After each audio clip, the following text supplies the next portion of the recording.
Pişiklə səyahət necə olur deyə maraqlananlar olurdu. Bu bizim üçün də ilkdir. Çünki upuzun bir yol bizi gözləyir. Uçuşumuz Serbiyanın Kralyova şəhərindən idi. Balaca, sakit, gündə sadəcə bir uçuş reallaşdıran bir aeroport. Sakit olduğu üçün yoxlanışlar tələsmədən və rahat keçdi.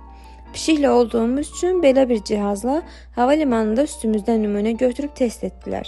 Virus, bakteriya, paraziti müəyyən edilmiş. Biraz stresli olsa da uğurla keçdik.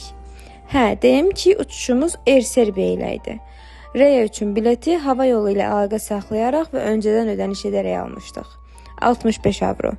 Əslində keçməli olduğumuz çox prosesi var idi. Veterinara getmək, müvafiq qurumdan sertifikat almaq və s.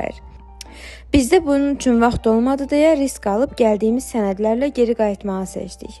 Heç bir sakitləşdirici qəbul etmədiyi halda uçuş düşündüyümüzdən daha asan keçdi. İndi bizi daha uzun uçuş gözləyir. Hava limanında 10 saat gözləməmiz var idi. İstanbul hava limanında da pet otaqlarının olması ayrı bir rahatlıq idi. Amma bizimki egoist olduğundan o otaqda nəsə etmək bir yana qalsın, əksinə başqa qoxulara görə mənə əsəbləşdi.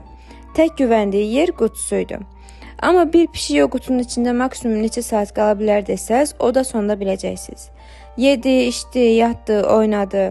Deyəsən bu işdə profesional olmuşuq. Azaldan Reya'nın biletini onlayn bron etmişdik. Hava limanında 70 avro ödənişini edərək biletini alıb bütün yoxlanışları keçdik. Və növbəti təyyarəmiz. Biz yolda oyun oynayarkən o da qutusunda rahat yatır. İlk dəfə idi ki, təyyarədə bu qədər sakit olur. Hətta 2 uçuş, uzun gözləmə olmasına rəğmən. Və ünvana çatdıq. Tam olaraq 2 uçuşlu, uzun gözləməli, tualetsiz keçən 19 saat.